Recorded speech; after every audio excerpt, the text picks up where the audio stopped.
Hola, buenas tardes a todos. Nada, estaba dando unos minutillos de rigor por si alguien se conectaba en directo. De momento no hay ningún alumno conectado en directo. Como lo podéis ver después grabado, bueno, pues ya anticiparos que cualquier duda que os surja a lo largo de la clase me podéis escribir por correo, contactar y podemos resolver las dudas que no, bueno, pues que no hayáis comprendido correctamente de la clase. Voy a compartir la pantalla para que podáis em, ver las diapositivas. A ver,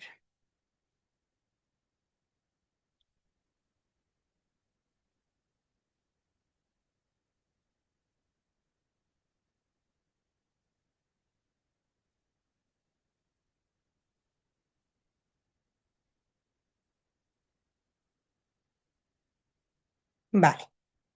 Bueno, creo que ya veis las diapositivas de la clase de hoy. Bueno, lo primero presentarme para los que no me conozcáis. Yo soy Alba Rubio, soy oncóloga pediátrica y trabajo en el Hospital Niño Jesús en Madrid.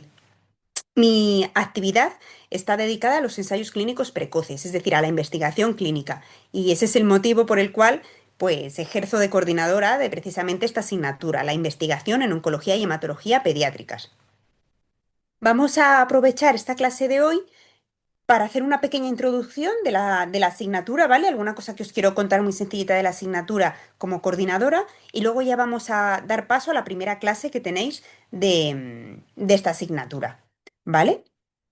Entonces, bueno, como introducción de la asignatura, sí que os quería poner aquí, bueno, pues el profesorado que vais a tener, ¿vale? Ellos se irán presentando en las respectivas clases, o sea que les vais a conocer a todos y yo actúo como coordinadora, pero también os voy a dar no solo la clase de hoy, sino también otro par de clases más de la asignatura, ¿vale? Como os decía, aquí tenéis mi correo electrónico, con lo cual cualquier duda que os surja cuando escuchéis en diferido las clases o, bueno, después preparando las actividades o el examen, pues estoy disponible en esa dirección de correo. ¿Cuál va a ser la logística de esta asignatura? Probablemente ya sea familiar, ¿verdad? Porque habéis tenido otras asignaturas ya en los trimestres previos, pero bueno, en tal caso sí que quería igualmente contaros que esta asignatura cuenta con 15 clases de teoría, que son estas. No hagáis mucho caso, o sea, no hagáis caso al orden, ¿vale? No están numeradas en el orden en que se van a impartir, simplemente para que veáis cuáles son los títulos de estas clases, de la investigación básica a la práctica clínica, implicaciones éticas, cómo desarrollar un proyecto de investigación, investigación básica y modelos preclínicos. Luego pasamos al ámbito de los ensayos clínicos, de la investigación clínica, que es la que yo voy a impartir. De hecho, vamos a empezar hoy con la primera clase de ensayos clínicos uno. Tendréis dos, como veis ahí. Luego hay una clase dedicada a la medicina de precisión, otra que nos va a hablar de las herramientas bioinformáticas y también de la bioestadística aplicada a la investigación en oncología. Y luego nos vamos a dedicar a tipos tumorales. Nos vamos a centrar en cuáles son los avances en la leucemia y los linfomas, cuáles son los avances más notables en los tumores sólidos y también en la hematología. Vamos a hacer una mención especial en una clase que os doy, que os imparto yo sobre qué papel juega la inmunoterapia en general en el ámbito de la oncología pediátrica hoy en día y también otra terapia dentro de la inmunoterapia, ¿no? Pero que tiene sus particularidades, como son las terapias con virus oncolíticos. Y ese es el profesorado que antes os ponía en la diapositiva previa, ¿vale? Entonces, como decíamos, estas 15 clases de teoría y luego también hay unas píldoras en el campus que igual también estáis ya familiarizados con ellas de otras asignaturas, pero bueno, por si acaso, que sepáis que de esta asignatura también existen estas píldoras que son muy cortitas, pero me parecen interesantes porque abordan temas que, bueno, que sin ser igual tan teóricos, sí que son prácticos. Ay, disculpar. Vale, no, pensaba que se había... Sí que creo que son prácticos y en un cortito tiempo pues os puede ser de utilidad. Hay algunas de lectura crítica de artículos, de cómo elaborar un póster, de principios básicos del data management, de la terapia con inhibidores de ALK, NTRK y BRAF. Bueno, distintos temas, ¿vale? Que os animo a que las veáis. Y además de esto, hay test de evaluación en el campus, ¿vale? Que os va a servir para repasar el contenido teórico que vamos dando en las clases y también de cara al examen, ¿vale? Yo creo que os puede ser útil también de cara al examen haber hecho esos test, aunque luego no cuentan para nota, ¿vale? Son test que vosotros hacéis en el campus, pero que no van a contar en la nota final.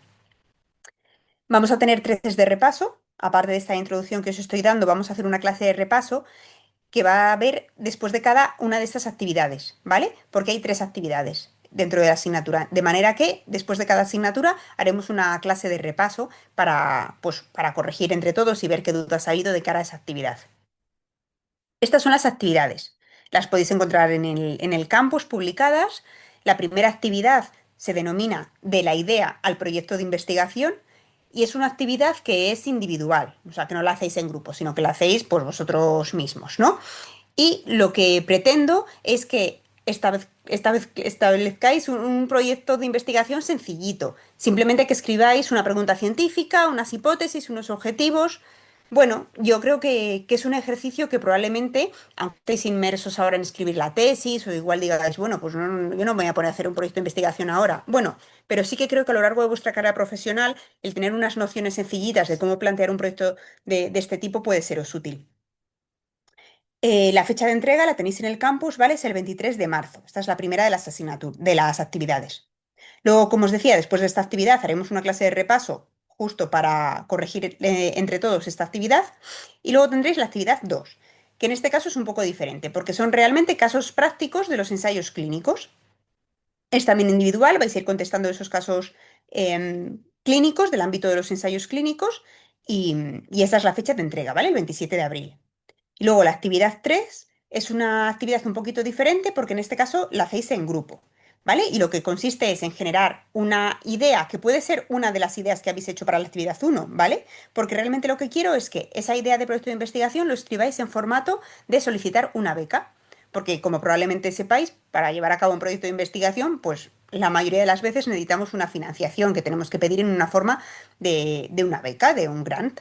Bueno, pues lo que os pido es escribir una beca sencillita y podéis utilizar, como os decía, cualquiera de las ideas de proyecto de investigación que tenéis de la actividad uno.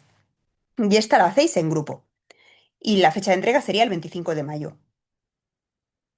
¿La evaluación cómo va a ser? Bueno, pues el examen va a contar el 60% y las actividades el 40%.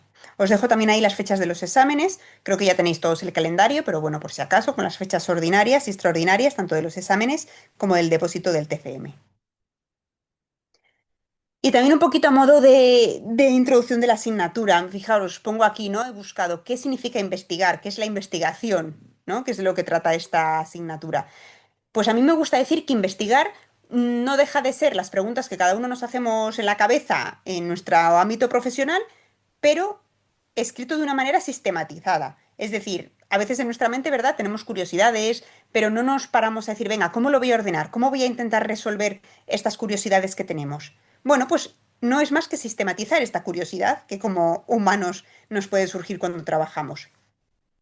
¿Para qué queremos sistematizar nuestra curiosidad? Bueno, pues para intentar resolver, para intentar entender qué es lo que está ocurriendo. ¿Y qué necesitamos para investigar? Bueno, pues no necesitamos grandes cosas. Os pongo ahí lo primero, una mente abierta y un pensamiento crítico. Que te surja esa curiosidad, pues necesitas, ¿no? Plantearte cosas, ¿no? El preguntarte, oye, ¿por qué esto funciona de esta manera? ¿Por qué este paciente se trata así? ¿Por qué, qué haríamos si lo tratamos de otra manera? ¿Cómo haría? Si se hubiese diagnosticado de otra forma. Bueno, ese tipo de pensamiento crítico me refiero, que no deja de ser una manera de curiosidad. También os pongo ahí perseverancia y paciencia. ¿Por qué? Bueno, pues porque muchas veces cuando hacemos investigación los resultados no son los que esperábamos. A veces no obtenemos la respuesta a nuestras preguntas o a veces lo que habíamos hipotetizado, la respuesta que nosotros pensábamos que íbamos a encontrarnos, pues no se valida. Nuestra hipótesis no era correcta. Bueno, entonces eso pues no nos tiene que desanimar. La investigación es un campo donde la paciencia es primordial y tienes que, bueno, pues volver a preguntarte por qué esta vez no ha salido, si esta hipótesis no era correcta, a qué se debe, se trata de algún problema del diseño de mi metodología. Bueno, pues paciencia e intentar. Y también os pongo ahí el trabajo en equipo, esta foto, ¿no? De los antiguos investigadores como Ramón y Cajal que os he puesto, que ellos solos en su casa, ahí le veis, ¿verdad? Con su microscopio y su lápiz, conseguía investigar algo y resolver algo, esto ya no funciona hoy en día, ¿verdad? Nadie por sí mismo va a ser capaz de hacerlo. Hoy en día trabajamos en equipos que además son multidisciplinares y es lo que vamos a necesitar para llevar a cabo una investigación. Un grupo de personas que nos ayuden, cada uno con diferente background. Y bueno, esto es simplemente lo que os quería decir a modo de introducción de la asignatura, ¿vale? Em, Ahora vamos a pasar, como os había comentado, con la primera clase ya de la asignatura, que la voy a impartir yo, tanto esta de ensayos clínicos uno como la de ensayos clínicos 2. Esta primera nos vamos a centrar en los tipos de ensayos clínicos, en los tipos de metodologías que tenemos.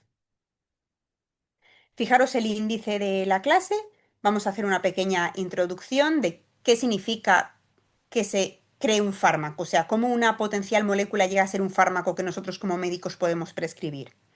Vamos a dar también unas nociones, aunque sea un poco arduo y a lo mejor os parezca aburrido, de la regulación europea que legisla la investigación clínica en niños, porque creo que entender en qué regulación nos basamos nos hace comprender las dificultades que nos enfrentamos en el desarrollo de fármacos innovadores para nuestros pacientes. Y luego, particularmente, cómo es la situación en nuestro país, que es lo que a nosotros más, bueno, pues lo que nos afecta directamente, ¿verdad? Luego vamos a hablar de diseños de ensayos clínicos.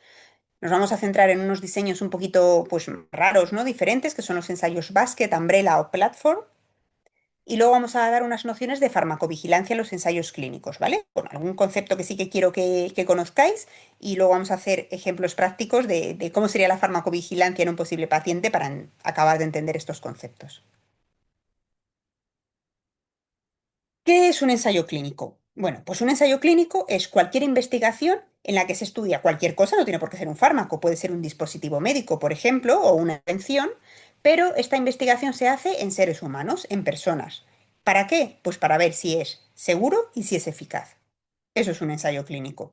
¿Qué es un pediátrico? Bueno, pues es lo mismo, pero los pacientes a los que estamos tratando son menores de edad. ¿Por qué hay que hacer ensayos clínicos pediátricos? Bueno, pues porque los niños no son adultos en pequeñito, ¿verdad? Sino que tienen su metabolismo en desarrollo, su hígado se está desarrollando, su riñón, están creciendo, se están desarrollando también neurocognitivamente, sexualmente, y eso puede hacer que el metabolismo de los fármacos que estamos investigando y cómo responde a ellos el organismo, pues sea diferente que el de los adultos, ¿vale? Por eso hay que hacer ensayos clínicos específicamente para población infantil. En los ensayos clínicos, aunque es verdad que la población es diferente, que van a ser niños, el marco general, bueno, pues es similar al de un ensayo clínico en adultos, pero ojo que tiene algunas peculiaridades. Por ejemplo, os pongo ahí una que es clave, no pueden dar su consentimiento, ¿verdad? Lo van a tener que dar sus padres o tutores legales. Tiene sus órganos y sistemas en desarrollo.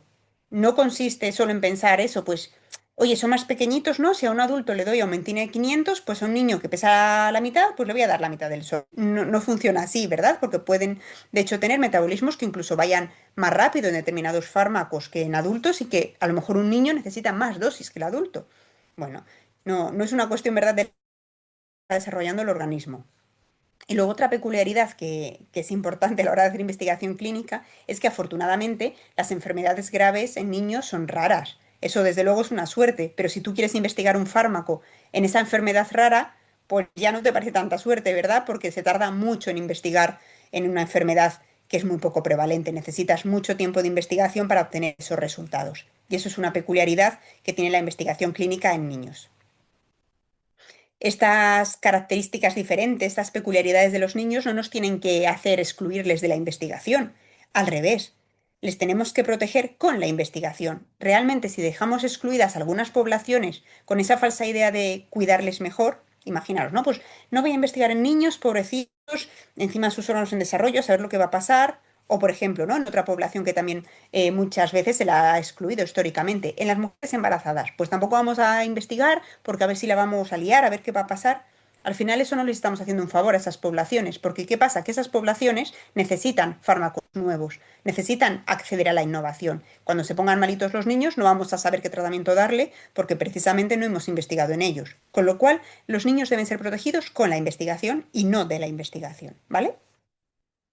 Y os ponía en el índice que os iba hablando de cómo una molécula llega a ser un fármaco que podemos prescribir. Pues fijaros, a través de un proceso que es muy largo y muy costoso, en tiempo y en recursos. Venimos de un drug discovery, que es lo que llamamos toda la investigación preclínica, ¿vale? En el laboratorio, en modelos celulares, en modelos animales. Luego pasamos a una investigación clínica, que es donde estamos ahora en esta clase. Ensayos clínicos que pueden ser fase uno, fase 2, fase 3. Y una vez que se han analizado algunos de estos fármacos, De hecho, de cada 10 potenciales fármacos, solo uno va a demostrar la suficiente seguridad y eficacia como para autorizarse su comercialización. Y ahí no acaba la investigación que hacemos, porque después empieza una vigilancia post-comercialización de esos fármacos, que es lo que llamábamos también ensayos clínicos fase 4. Desde que un fármaco empieza en la preclínica, en el laboratorio, a ser un potencial tratamiento, hasta que nosotros lo podemos prescribir, es decir, hasta que se ha obtenido en nuestro país un precio reembolso y lo podemos poner a un paciente, pasa una media de 7 a 10 años. O sea que fijaros, bueno, pues cuán costoso. Esta dificultad en tiempo y en dinero ha hecho que en la actualidad más de la mitad de los fármacos que utilizamos en niños en cualquier especialidad, ya no solo en la oncología, no ha sido testado en ellos. O sea, hay una realidad de que lo estamos utilizando tratamientos en nuestros pacientes que realmente no se han diseñado para ellos. Una vez que se hacen estos ensayos, ¿quiénes son los encargados de saber si esa molécula es suficientemente segura y eficaz? Bueno, pues los investigadores hacemos los ensayos, pero son las autoridades competentes de cada zona los que lo evalúan. Van a evaluar no solo la seguridad y la eficacia, también la calidad del producto, cómo está manufacturado y el beneficio-riesgo para cada indicación concreta. Y hay más de 200 autoridades regulatorias en el mundo. Conocéis perfectamente la europea, ¿verdad? Que es la EMA, probablemente también la americana, la FDA, pero fijaros que también está la británica, que es la MHRA, o la japonesa, la PMDA. Bueno, cada zona pues tiene la suya. De hecho, nosotros en Europa, ¿verdad? Aunque trabajamos en red y trabajamos en la EMA, pues también cada país tiene su propia agencia, que en España es la EMS. ¿Y en cuál es el marco regulatorio? ¿Qué legislación existe para la investigación clínica pediátrica? Os decía que esto igual es un poco arduo, pero os va a ayudar a entender cuál es el marco y por qué estamos en la realidad en la que estamos en relación a la investigación clínica en niños.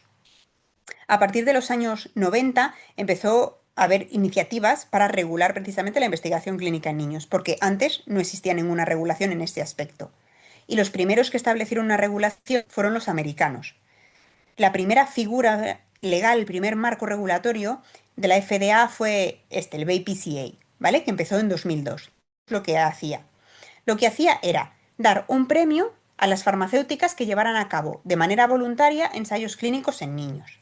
Es decir, si una farmacéutica estaba ensayando un fármaco para la gripe, bueno, pues entonces en ese caso, si voluntariamente querías también estudiarlo en niños, le daban un premio. ¿Y qué premio que hiciese? Bueno, pues era alargar la patente 6 meses. Esto era voluntario, como os digo. Bueno, pues al año siguiente crearon otra figura legal, esta vez obligada, el PREA.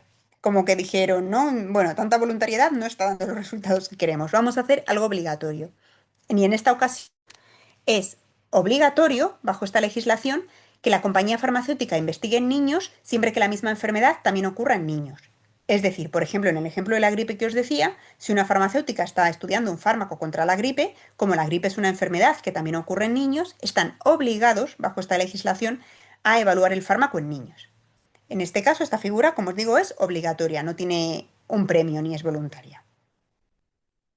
Y esto pasaba en Estados Unidos, pero ¿en qué punto estábamos en Europa? Bueno, pues fijaros que no fue hasta unos años después, hasta el 2006, cuando apareció la primera regulación para investigación clínica pediátrica en Europa, que es esta regulación que veis en la imagen, ¿vale? La 1901 de 2006. Y lo que hace Europa es aunar un poco las dos figuras regulatorias que había habido en Estados Unidos. Por un lado, da premio, pero por otro lado, lo hace obligatorio. Es como que junta esas dos ideas, ¿no? Y aunque no lo pone ahora en la diapositiva, ahora vamos a revisarlo, obliga a que una compañía que está estudiando un fármaco en adultos, si la misma enfermedad ocurre en niños, está obligado a investigar en niños. O sea, lo mismo que hacía el PREA de América. Lo que pasa es que en ese caso, aunque sea obligatorio, también les da un premio, un incentivo. Y ese incentivo es lo mismo que hacían los americanos. Es un incentivo de alargar 6 meses la patente. Aquí hay un término que igual os suena, ya que son los planes de investigación pediátrica, los PIP. Los PIP es toda la información acerca de si un fármaco podría funcionar en niños y de qué sentido tendría investigarlo en niños, y todo ese portfolio, digamos, ese dossier, lo tiene que dar la compañía farmacéutica o el promotor del ensayo, vamos, el que ha generado ese fármaco, a la EMA, a la Agencia Regulatoria Europea, para que valore si efectivamente está obligado a estudiarlo en niños o no. ¿Vale? Básicamente, si da la misma enfermedad en niños, pues te va a obligar. Si no, pues no vas a tener esa obligación. Fijaros, ¿no? Que os he dicho que ese premio era alargar 6 meses la patente. Y uno puede pensar, bueno, alargar 6 meses la patente, pues ¿qué tiene de bueno? Porque es un premio. Bueno, cuando uno tiene la exclusividad de un fármaco, las ganancias económicas pues son mayores y una vez que pierde esa exclusividad, empiezan a aparecer los genéricos, van bajando las ganancias económicas que tiene, bueno, pues esa farmacéutica. O sea que si alargamos 6 meses esa exclusividad, pues alargan 6 meses los beneficios. Fijaros que os pongo ahí, ¿no? Que por 8 productos que recibieron esta recompensa en Europa, se supone que ganaron esas farmacéuticas por esos 8 productos más de 900 millones de euros, ¿no? O sea que, bueno, ese tiempo de 6 meses pues repercute en una mejora económica para las farmacéuticas. ¿Cuándo tenemos que presentar el PIB? ¿Cuándo la industria farmacéutica tiene que enseñar ese dossier a la EMA con el plan de investigación pediátrica? Pues fijaros, lo tiene que hacer cuando acaba el fase 1 de adultos, ¿vale? Y en caso de que tenga que investigar en niños, en caso de que EMA le diga, oye, como el ejemplo de la gripe, la misma enfermedad ocurre en niños, o sea que tienes que hacer ensayos clínicos en niños, tienen que estar implementados esos ensayos antes de solicitar la autorización para el fármaco en adultos, ¿vale? Perdona. Pero ya hemos dicho que hay unas excepciones. La que venimos repitiendo, ¿no? Que os estoy diciendo es que la enfermedad no ocurra en niños. Si la enfermedad no ocurre en niños, cuando la farmacéutica vaya a poner ir a la EMA, no estás obligado. Si quieren voluntariamente lo pueden hacer, pero no tienen esa obligación. Hay también algunas otras excepciones, pero realmente son muy raras, porque fijaros qué excepciones son. A la EMA que no hace falta que lo estudies en niños porque se considere probablemente inefectivo o inseguro. Si no se ha investigado, es muy raro que ya se sepa de antemano que va a ser probablemente inefectivo o inseguro. Entonces, realmente esa excepción casi nunca se usa. O, por ejemplo, la 3: no suponga un beneficio sobre tratamientos ya existentes. Bueno, si es una patología en la que justo en niños 100% eficaz, cero efectos secundarios, vale, pues no te obligan a estudiarla, pero realmente cuando existe eso, es muy, muy raro. Entonces, realmente la excepción general, y por eso antes era a la que me estaba refiriendo siempre, es que la enfermedad solo ocurra en adultos. En ese caso, las farmacéuticas no tienen por qué estudiarlo en población pediátrica. Os pongo aquí un ejemplo del ámbito de la oncología, ¿vale? Que, bueno, pues para reflejar un poquito esta situación, ¿no? Fijaros, en el 94 se descubre la alteración molecular de ALK y su presencia en distintos tipos tumorales, ¿no? Que ya conocéis, donde destaca el carcinoma de pulmón de población adulta, claro, pero también en el linfoma anaplásico, en el neuroblastoma, en otros tumores pediátricos. ¿Qué pasa? Bueno, pues se ponen a hacer ensayos clínicos en población adulta y en 2011 en Estados Unidos y en 2012 en Europa, el primer inhibidor de ALK, crizotinib, consigue la autorización para el tratamiento de cáncer de pulmón. Y como la enfermedad de cáncer de pulmón no se da en niños, tienen el permiso de no investigar el crizotinib en población pediátrica. Aunque en ese linfoma o en el IMT o en el neuroblastoma, si ocurre esa alteración de ALK, también podría responder a crizotinib. Después se vio que sí que era un tratamiento eficaz. Bueno, pero en ese momento no se investigó en niños, porque como no era la misma enfermedad el cáncer de pulmón, pues no tenían esa obligación. Y tuvo que ser a través de ensayos pediátricos académicos, que son ensayos clínicos que no hace la industria farmacéutica, sino que hacemos los hospitales, las universidades, los consorcios académicos de investigación. Fue a partir de ese tipo de ensayos clínicos que se hicieron en pediatría, lo que logró, 10 años después, la autorización para población infantil, tanto para el linfoma anaplásico como después, posteriormente, también para el IMT, tanto en Estados Unidos como en Europa. Pero fijaros, 10 años de decalaje sin que haya una justificación científica, simplemente por una regulación tan estricta. Y además, decía yo, ¿no? En la teoría, ¿cuándo se presenta el plan de investigación pediátrico a la EMA? Yo os decía que había que presentarlo cuando acaba el fase 1 en adultos. Os pongo aquí, por ejemplo, el nivolumab. Nivolumab empiezan los ensayos clínicos en adultos en esta línea amarilla, ¿vale? 2008. Están los ensayos, los ensayos, los ensayos y fijar cuándo se presenta el plan de investigación pediátrico. Aquí. Os aseguro que esto no es el fin del fase 1. Aquí ya estarían, vamos, pues no sé, pues en fase 3 por lo menos randomizado y todo. ¿Por qué lo sé? porque fijaros que a finales de ese año 2014 se obtiene la autorización para melanoma del nivolumab. O sea que al final el plan de investigación pediátrico, en vez de empezarse justo cuando había acabado el fase uno, pues empieza mucho más tarde. Lo cual, bueno, pues ya no es que encima algunas veces no estén obligados, sino que cuando están obligados, realmente, bueno, pues hay una demora en hacerlo con respecto a cuando lo deberían hacer. Y para mejorar esta situación, que ocurre en Europa, pero también con la legislación que tienen, también ocurría en la FDA, ¿qué hicieron los americanos? Bueno, pues crearon dos figuras legales para intentar mejorar la investigación en niños. Una de ellas fue esta, que se llama RACE. ¿Qué nos dice? Bueno, pues nos dice que las compañías están obligados a investigar el fármaco no si la enfermedad se da en niños, sino si el target molecular es relevante en una enfermedad pediátrica. Justo lo que estábamos hablando de la LK. Con esta regulación, si estuviera pasado a partir de 2020 en Estados Unidos, habrían estado obligados a investigar el crizotinib también en niños. ¿Por qué? Pues porque hay IMT, porque hay neuroblastoma del positivo, porque hay linfoma anaplástico, ¿vale? Porque aquí es ya al target molecular, no a la enfermedad. ¿Y nosotros en Europa qué vamos a hacer? Bueno, pues nosotros en Europa continuamos con la legislación antigua, ¿vale? La de 2006 que os he dicho. Es verdad que está en proceso de cambio. Se quiere cambiar precisamente para hacer lo mismo que han hecho los americanos, para tener en cuenta el mecanismo de acción y no la enfermedad para esto de las excepciones. Y además para intentar ajustar los tiempos, que os decía yo que se demoraban, ¿verdad? Que en vez de hacerlo pues justo en el final de la fase uno, pues al final siempre se iba demorando. Bueno, pues hacer la legislación más estricta para que no haya estas demoras. Y fijaros también qué otras cosas queremos cambiar, ¿no? En la legislación europea de investigación clínica pediátrica. Queremos, por ejemplo, incentivos para que las compañías investiguen en fármacos exclusivamente de enfermedades pediátricas. Porque claro, que el crizotinib se desarrolle en adultos y tengan la obligación de investigarlo en niños está genial. Pero, ¿qué pasa con las enfermedades pediátricas que no comparten ninguna similitud con adultos? Que no hay ningún fármaco de adultos que podamos aprovechar. Habrá que investigar también específicamente en enfermedades pediátricas que tienen unas características propias.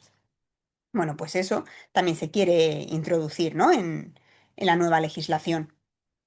O, por ejemplo, ¿qué pasa con aquellos medicamentos, os pongo ahí, que interrumpen su desarrollo en adultos? Se estudian en adultos, se determina que es obligatorio estudiarlo en población pediátrica, pero durante los ensayos en adultos no se demuestra eficaz. Se detiene el desarrollo del producto. La farmacéutica dice, mira, no me interesa porque no ha demostrado, me lo invento en cáncer de mama, ningún beneficio.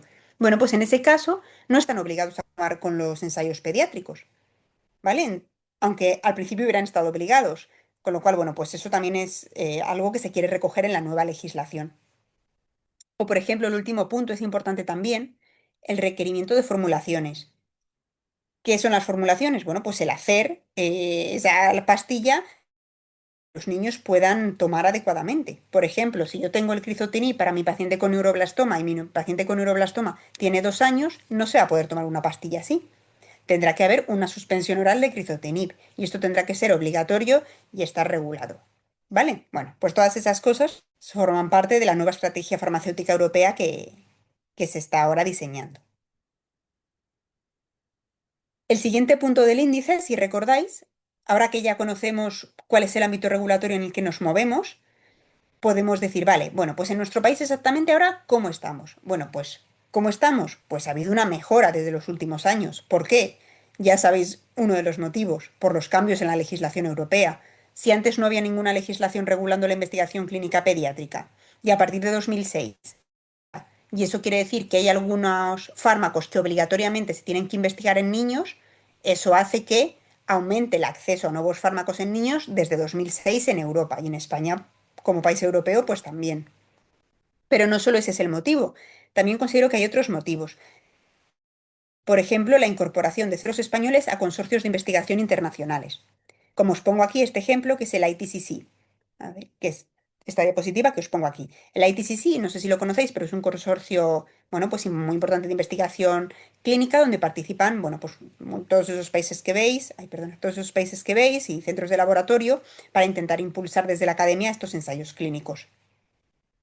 Pero no solamente el hecho de que centros españoles estén ahora en consorcios internacionales como la ITCC, también hemos construido programas nacionales para intentar ayudarnos unos a otros y facilitar la implementación de los ensayos en nuestro país. O sea, también nosotros hemos intentado no resolver en España, eh, bueno, pues que hubiese esa mejora de la investigación clínica en niños. Un ejemplo es la Red Española de Ensayos Clínicos Pediátricos, que es RECLIP, o por ejemplo ECLIMSEOP, que es la plataforma que tiene la Sociedad de Hemato-Oncología Pediátrica Española para dar soporte a ensayos clínicos internacionales multicéntricos. Las dos plataformas, ¿qué es lo que pretenden? Bueno, pues pretenden que la infraestructura que tenemos a nivel nacional mejore para que España pueda participar en ensayos clínicos internacionales y mejore la manera en la que participa. Se abran los ensayos más rápidos, se recluten más pacientes, se trabaje en red con centros y los pacientes se deriven a aquellos centros donde están los ensayos.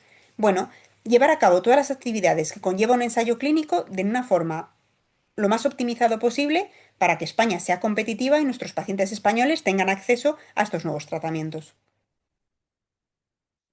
Os pongo esta diapositiva para ilustrar este aumento de ensayos clínicos que os decía que había habido. Este es un paper que publicamos en 2021. Fijaros, está cortado a mayo de 2020, ¿no? Pero si os fijáis, desde 2007, cómo han ido aumentando el número de ensayos clínicos fase 1-2 en oncología pediátrica hasta 2020. Aquí en 2020 no es que haya una bajada, ¿eh? Es que está hecho el corte a 1 de mayo, que es cuando hicimos el corte del análisis de datos. Pero veis que va aumentando progresivamente. Fijaros desde 2007, ¿no? Que igual, esto es en toda España, ¿eh? O sea, que igual en 2007 había, bueno, pues un ensayo precoz abierto en toda España. Bueno, pues si comparamos con los que luego había en 2019, pues ha aumentado mucho.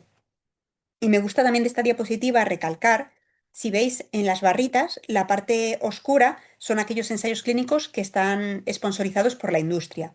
Y la parte clarita de las barras es aquellos ensayos clínicos que están sponsorizados por la academia. Aunque veis que el aumento ha sido en ambos tipos de ensayo, sí que nos da ya de un vistazo que sobre todo de lo que más ensayos hay es ensayos de la industria. Bueno, pues eso es un toque que como investigadores nos tenemos que dar de decir, vale, genial, estamos aumentando los ensayos de la industria, pero queremos aumentar más los ensayos académicos, los ensayos que nosotros mismos diseñamos. ¿Y cómo pueden ser los ensayos clínicos? Porque, bueno, pues vamos a diseñar un ensayo clínico. Bueno, pues el diseño de los ensayos clínicos tradicional de fármaco tiene toda la parte preclínica, entonces sale esa potencial molécula y entonces para una enfermedad concreta investigo ese posible fármaco y entonces veo si funciona o no.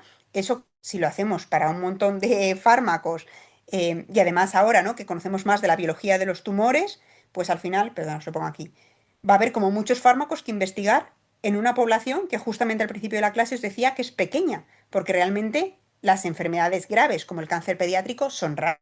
La N de pacientes es pequeña. Si la N es pequeña, tenemos como muchos fármacos o alteraciones moleculares que investigar y encima os he dicho, para a cabo toda esa investigación se tardan pues como 10 años o incluso más en niños, bueno, pues eso va a hacer ahí como un cuello de botella, ¿verdad? Esto nos ha hecho pensar, ¿no? A los investigadores diseños de ensayos clínicos que sean más eficientes, ¿vale? Por ejemplo, que se puedan estudiar distintos fármacos en un mismo ensayo o cosas así que ahora os voy a ejemplarizar.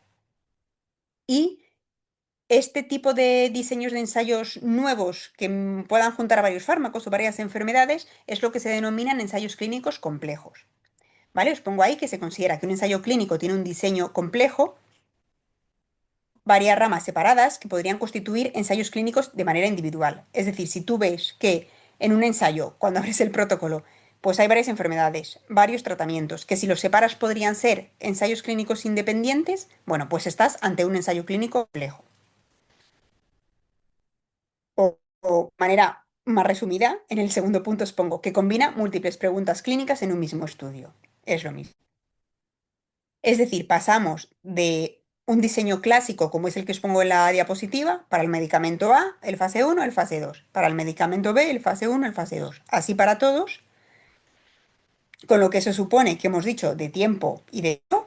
Tienes que obtener el medicamento, seleccionar los centros, todas las aprobaciones para poner en marcha el ensayo de los de IMSS, de las agencias regulatorias, reclutar, evaluar y publicar los resultados. Bueno, todo el larguísimo proceso que supone eso. vamos a intentar hacer, como os decía, diseños que junten varias preguntas al mismo ensayo. ¿Y cómo se os ocurre que se puede hacer? Pues, por ejemplo, incluir varios brazos dentro de un mismo ensayo, o explorar varios medicamentos para una misma enfermedad, o explorar varios medicamentos para una misma alteración genética pero en distintas enfermedades, o explorar varios medicamentos para la misma enfermedad pero con distintas alteraciones. Bueno, pues distintas combinaciones, ¿no? Hacen más complejo, desde luego, al estudio, pero pretende ser más eficiente. Pretendemos ganar tiempo y no gastar tantos recursos. Entonces, fijaros en esta tablita. ¿Qué ventajas tienen los ensayos complejos que llamamos? Van a ser ensayos que van a contar, aunque sean múltiples ramas, la manera de funcionar esas ramas va a ser la misma, ¿vale? De manera que todo se va a guiar bajo como una especie de protocolo máster que se llama. Es decir, no hace falta que abramos distintos ensayos para cada una de las ramitas que tiene ese ensayo complejo. No. Va a haber como un protocolo marco que regule todas esas ramitas de tratamiento con un único promotor, ¿vale? Y eso, como os decía, eventualmente pues, nos va a hacer que acabe antes el ensayo, poder reclutar más rápido y además gastar menos dinero. Pero ojo, también va a tener unas desventajas, si lo pensáis. Van a ser, pues, tan complejos, ¿no? Que puede ser que la integridad de los datos que saquemos, que la integridad científica al final se embarulle y realmente no lo estemos obteniendo los datos con una buena calidad suficiente, porque sea muy difícil de interpretar.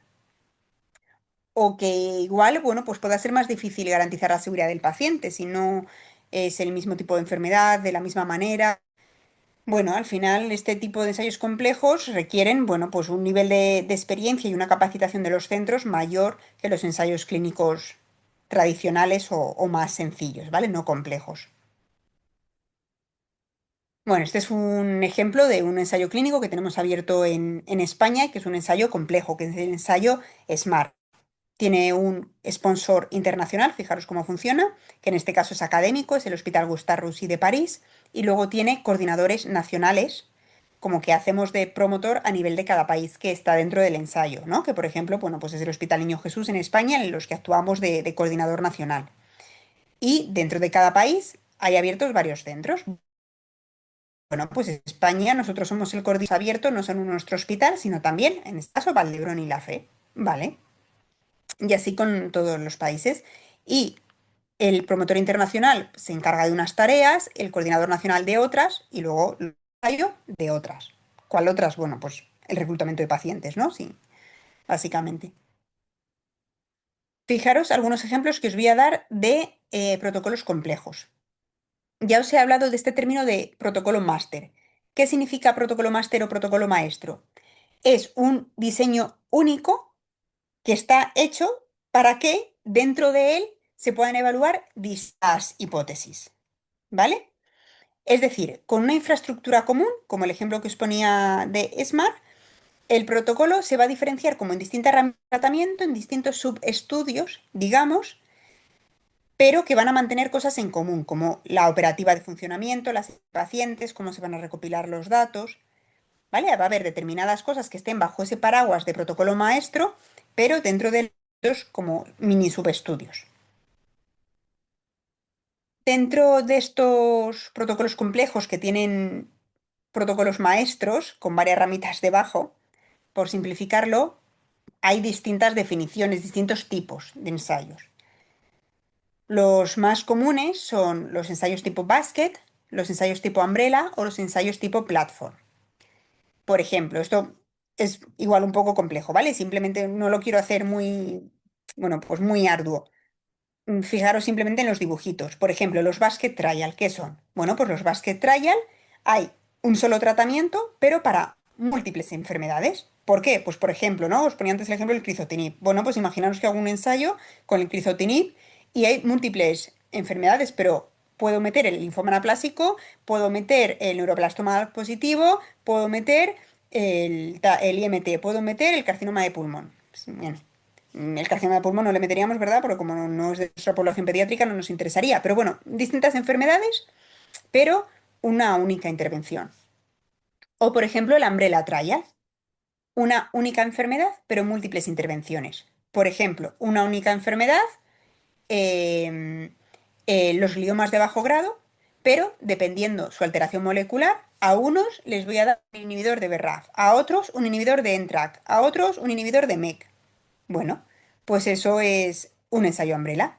Y todas esas ramitas están dentro de un mismo ensayo, no es que estemos haciendo diferentes ensayos. Bueno, no me quiero tampoco detener más en esto. Simplemente deciros que los ensayos complejos, pues precisamente lo que pretenden es que las cosas vayan más rápidas y cueste menos tiempo y dinero y que cada vez se están haciendo más porque es útil realmente.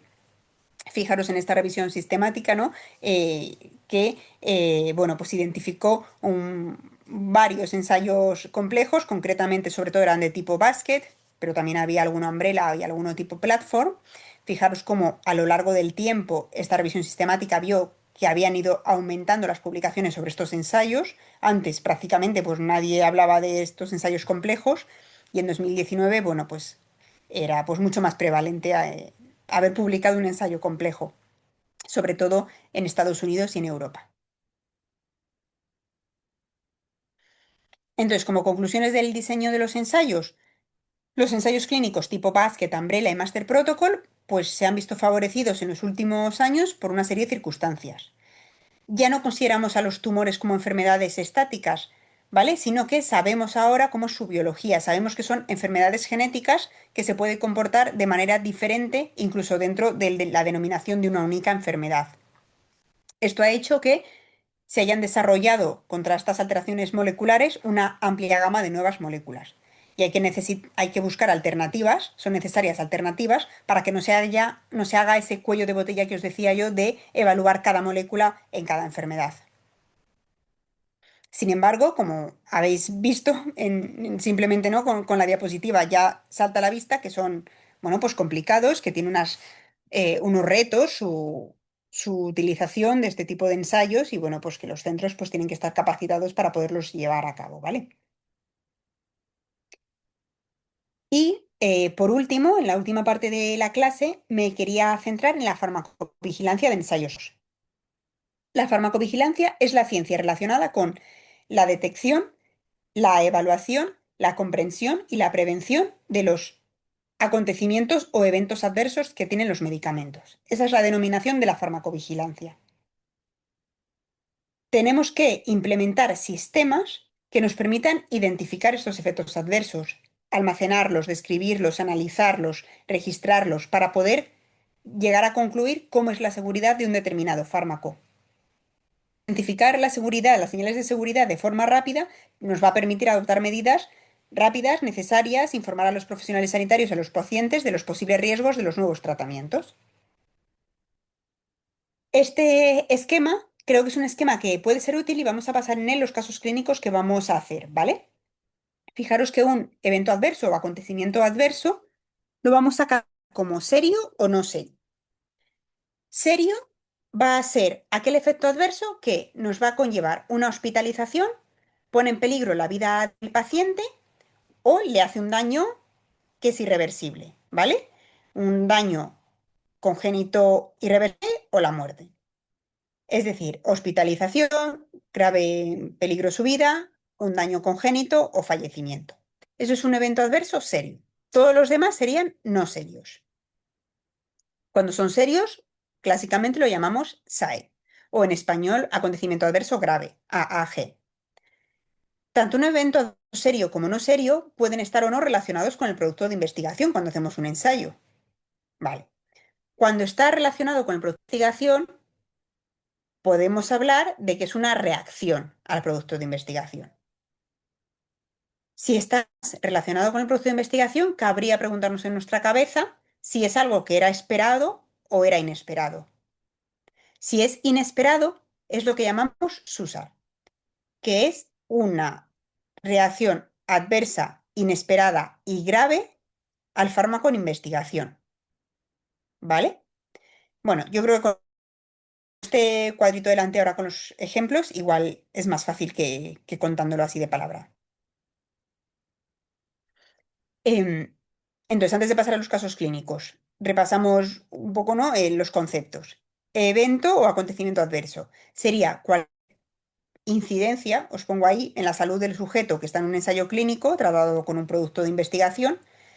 Y fijaros que al principio cuando hablamos de evento adverso, todavía no estamos diciendo que tenga relación o no. Recordad, ¿no? Que estamos aquí al principio del tema. Aunque tenga o no relación, simplemente estamos diciendo que hay una incidencia perjudicial para la salud del sujeto en el ensayo clínico, ¿vale? O sea, todo lo que ocurre una vez que ha firmado el consentimiento de participación en el ensayo. Es decir, se quedan excluidas todas las cosas que ocurran antes de la firma del consentimiento.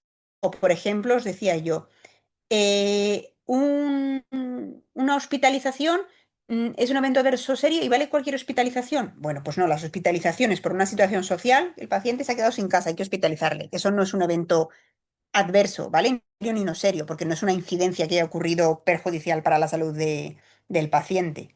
Bueno, o por ejemplo, ¿no? Si hay algo, ¿no? Que sea un síntoma particular de la enfermedad que ya tiene oncológica. Bueno, pues eso tampoco.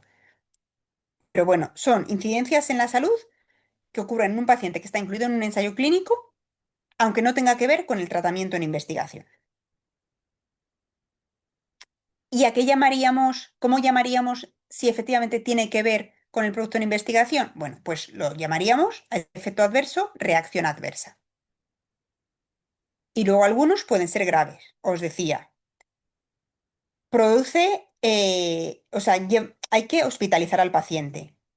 Le ponen una situación que genera un riesgo vital o algo que es inevitable, o sea, o algo que no tiene, perdón, solución. Por ejemplo, una anomalía congénita o una incapacidad persistente significativa o la muerte.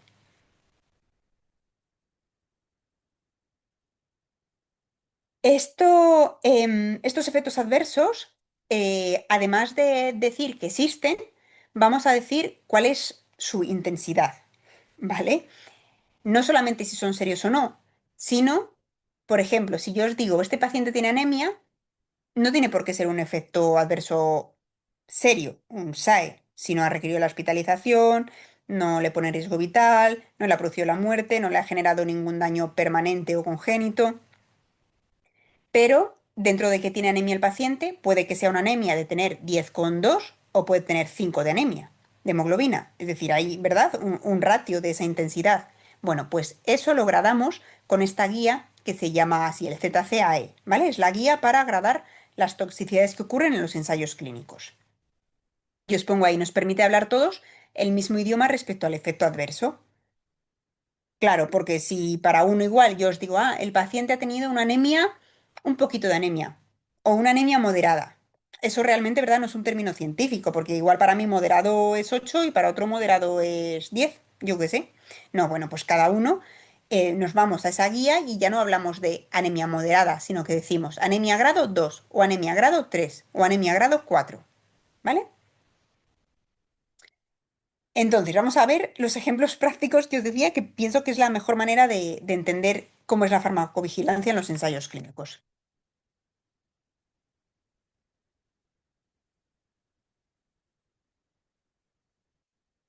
Tenemos aquí un niño de 7 años que tiene una recaída de neuroblastoma estadio 4 tras 3 líneas de tratamiento. Bueno, pues ha tenido muchos tratamientos, ¿verdad? Como corresponde a estos pacientes, radioterapia, cirugía, trasplante. Y actualmente se le ha incluido en un ensayo clínico fase 1 con una nueva formulación de toposído intravenoso que se administra una vez al día, 3 días a la semana. Vemos al paciente y a sus padres en la consulta, firman el consentimiento del ensayo, hacemos los procedimientos de screening y en el día -2, fijaros lo que digo, en el día -2, o sea, antes de empezar el tratamiento. En el día anterior a empezar el tratamiento, no, en el anterior al anterior de empezar el tratamiento, el paciente aparece en urgencias porque tiene cefalea que no cede con paracetamol. Bueno, pues esto es un efecto adverso, porque es algo, una incidencia médica que ha ocurrido en un paciente que ya está incluido en un ensayo clínico porque ya ha firmado el consentimiento, ¿vale? De manera que estamos ante un efecto adverso, ¿vale? ¿Serio o no serio? No nos dice nada de que le vayamos a hospitalizar. Si lo hospitalizáramos, estamos hablando de algo serio. Es difícil pensar que una cefalea le va a dar un daño irreversible, nadie nos dice que vaya a morir de esa cefalea, o sea, de principio pensaríamos que probablemente no vaya a ser serio, ¿no? Aunque nos falta narrativa, ¿eh? Pero bueno, simplemente por discurrir nosotros juntos. no parece que vaya a cumplir ese criterio de seriedad. Entonces estamos ante un efecto adverso, pues no serio. ¿Está relacionado con el producto de investigación? Pues en este caso está claro que no, porque no lo hemos empezado. Estamos en el día -2. O sea, no relacionado. Vale. Vamos ahora a ver este mismo paciente, otro ejemplo. Vale. El paciente ya ha completado el screening, ha cumplido todos los criterios y empieza el tratamiento con el producto de investigación, ¿no? Que en este caso, pues es una nueva formulación, como os decía, de topósido intravenoso. Empezamos y en el día +1, o sea, en el día que estamos empezando, le estamos poniendo el etopósido y hace una reacción alérgica. Tiene prurito y abono y abones 30 minutos tras la administración del medicamento, pero cede con polaramine. ¿Estamos ante un evento adverso? Sí, es un evento adverso. ¿Es serio o no? No pone en riesgo su vida, parece que ha cedido, o sea que probablemente no acabe hospitalizado, no le está dando un irreversible congénito o la muerte, con lo cual, pues parece que no es serio. Pero en esta ocasión está relacionado con el producto de investigación. Pues, o sea, la ciencia, o sea, la certeza absoluta nadie la tiene, ¿no? Y en medicina menos, ya lo sabéis. Pero, hombre, si le he puesto y a los una alérgica, pues vamos, es muy probable, ¿no? Que esté relacionado. O por lo menos no podemos decir que excluimos la relación. De manera que, ay, perdonad, estaríamos ante una reacción adversa relacionada con el producto de investigación, pero que no es seria. Ahora, este mismo paciente, ahora ya nos llegamos en el día +10 y le vemos en la consulta y vemos que viene con fiebre. Pero bueno, anda, viene con fiebre, tal, vemos la analítica, 400 neutrófilos. Neutropenia febril, le vamos a ingresar.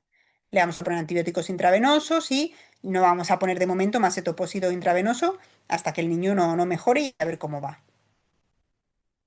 En este caso es un efecto adverso, pero fijaros que ha requerido hospitalización. Aquí todavía no nos planteamos si está relacionado con el fármaco. Simplemente por requerir hospitalización ya es un evento adverso serio, un SAI.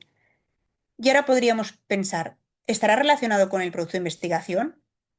Como os decía, la certeza absoluta no se tiene, pero si a mí me preguntas si esta nueva formulación de topósido puede dar neutropenia, como todas las etopósidos que haya con distintas formulaciones, te diría que sí, que probablemente esté relacionado con el producto de investigación. ¿Y era algo esperado o inesperado? Bueno, pues probablemente fuera algo esperado, ¿verdad? Porque el etopósido con otras formulaciones lo provoca. De manera que, ahí nos había puesto el cuadrito rojo, estaríamos en una reacción adversa seria, pero esperada. ¿Vale? En este caso no es un SUSAR. Vale, estos eran los ejemplos que os quería poner. Ya justo son las 6. So- Hay, yo creo que solamente un compañero conectado en el chat. No sé, Jorge, si te surge alguna duda. Y si no, como os decía al principio de la clase, todo lo que los que lo vais a oír en remoto, pues cualquier duda que os surja de la clase, ¿vale? Me escribís un email al correo que hay en la diapositiva que os he compartido y yo encantada de responderos. ¿Vale? Perdona, ¿te puedo hacer una pregunta muy Sí, rápida? claro, Jorge, adelante.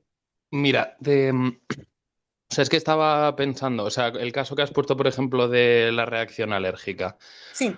O sea, sucede eso, o sea, le pones el fármaco que estás estudiando, a los 30 minutos la reacción alérgica, Mm, y por sí. lo que sea, le haces alguna prueba y, por ejemplo, detectas un virus, que está infectado por un virus, que puede dar exantema.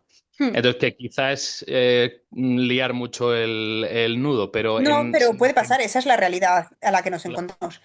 Pues yo probablemente, ¿qué diría ahí? Que puede estar en ¿Relacionado o relación no con el relacionado? virus o con el fármaco en investigación. No soy capaz de excluir la causalidad con el fármaco en investigación.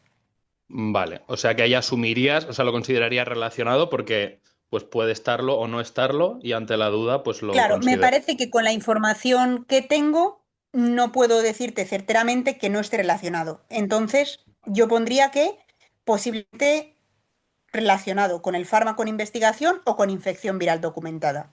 O sea, no soy Vale, capaz de claro, excluirte esa correlación con el producto, ¿vale? Otra vale. cosa es que, imagínate, ¿qué puede pasar al día siguiente? Que a veces nos pasa y tenemos que cambiar lo que habíamos escrito, ¿no? No es cambiarla, es como actualizar. Ujú. Imagínate que yo paro ya el etopósito, no le doy más y veo que al día siguiente otra vez empieza con el exantema, con abones y los 3 o 4 días Vale, que le damos está con eso. Entonces, ¿qué digo? Mira, Mm, esto es el virus seguro, ya no me creo que sea el etopósido. Pues yo actualizo el SAE, o el SAE o el mm, evento adverso, y digo, desde el día tal, lo considero solo en relación con el virus. Ya vale, está. vale. O sea, ya a posteriori puedes como, entre comillas, Sí, retractarte. Vale, vale, sí, vale, vale. porque es información nueva que vas viendo, ¿no? Claro. Y en ese ejemplo que tú pones, Jorge, pues efectivamente podía ser así. O dolor. Y dolores con el tratamiento, le haces igual al paciente una placa y ves que el tumor ha aumentado, ¿no? Dices, bueno, pues el Ujú, dolor ahora aparece con la enfermedad. Y ya antes dije que no podía excluir que fuera por el fármaco o incluso lo relacioné con el fármaco. Bueno, pues hoy, a ujú. partir del día 4 de marzo, establezco la correlación con la enfermedad de base por progresión y Vale, no con el fármaco de estudio. vale, A veces perfecto. necesitas tiempo. Claro, vale. Oye, pues muchas gracias. Pues nada. Nada, tío. Muy bien, pues lo dicho a Jorge y al resto de compañeros, ¿vale? Cualquier duda estoy disponible en el correo y ya está. Y a ver qué tal si os da esto de la farmacovigilancia, que tiene su chicha, pero bueno, a ver si con el esquemita ese a mí me parece útil y os puede ser, vamos, os va a ser de ayuda, ¿vale? Ese esquemita, sobre todo en la actividad 2 que hablábamos de los casos clínicos en ensayos, de los casos clínicos en pacientes en ensayos, esa actividad 2 que os comentaba, ahí yo creo que os va a venir bien, ¿vale? Bueno. Pues nada, un saludo a todos y feliz tarde.